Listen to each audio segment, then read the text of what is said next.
Good morning, Indian Hills. Dr. Christensen here with your Monday message. Hey, this week in Tiger Time, we're going to be working on a lot of work on circles, developing values for your circles. That will take Monday and Tuesday to do.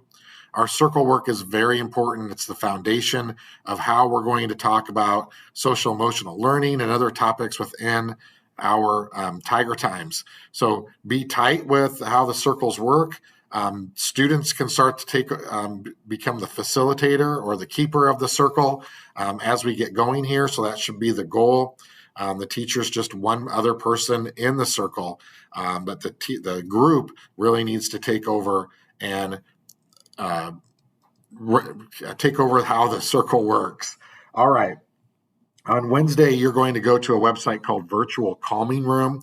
This is a great website that you can go to anytime when you just need to be able to chill and learn how to calm yourself. Lots of great activities there.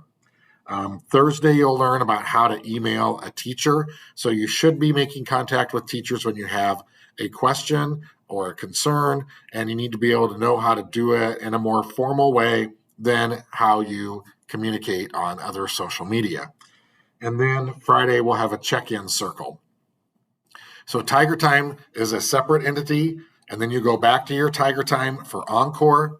Encore from now on is for two reasons. Encore means encore, do it again, or on the core. So something to do with the core learning and things that you're going to learn in school. So there's one of two things that will happen in Encore. Either you will have an extension activity, or you will have a reteaching activity. So as we get going here, eventually you will be moving. Possibly your social studies teacher might want you to come in. And so you might not stay you might start in your Tiger Time and then move to your Encore, which might be in a different room, depending on what teacher needs to work with you. Sometimes you might get pulled to a different room for an extension activity, for a pre-teaching activity, or for a reteaching activity, or for an opportunity to reassess. So lots of reasons that a student might be moving to a different room for Encore. Also, this week in Encore, so Tiger Time and Encore, two different things. So this week in Encore, we are going to be taking the IXL diagnostic, first in math and then in English language arts. It's going to take 2 days to do math and 2 days to do English language arts. When you do the diagnostic, it's going to be a good hour to get it done. Some of you will get done in 45 and some of you will take an hour and a half. It depends on how quickly you move through the questions.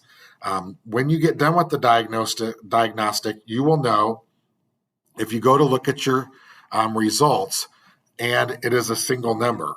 So when you first start, you might, after the first day, you can go and look at your results. It might give you a band, 420 to 810. That means on that standard, you're somewhere between the fourth year, second month, and the 8th year, first month. So it gives you a band. When you get down to one single number, like 760, then you know you've reached the end of your diagnostic for right now. That means 7th year, 6th month. Now, since you're 7th and 8th graders, you know you're on grade level if you are at or above in 7th grade.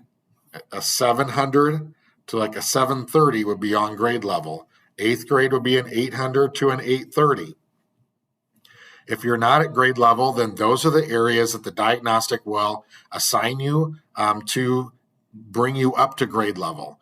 So the diagnostic we're going to take to get a number to see if you're on grade level or not, and then the IXL will give you recommendations for you to grow, and then your teachers will be giving you practice areas related to the standards that you're learning in class at that time. So there's two ways that IXL works. First, it's to practice skills that you're learning in class, and the other way is to build deficit areas that you find taking the diagnostic. For some of you, you might want to say, well, hey, I want to move on and get to the 9th grade level. Well, you can work ahead on IXL. It will let you do that. So from now on, after you take the diagnostic, every week it's important that you take 10 minutes or 10 questions on the diagnostic so you can see your growth over the year. And you will see growth if you do it this way. And then if you have areas that you are not at grade level, you can do the recommendations and move yourself up to grade level. So you always have something to do in a study hall if you're done with homework. You always have reading. And by the end of this week, you should all have a reading book.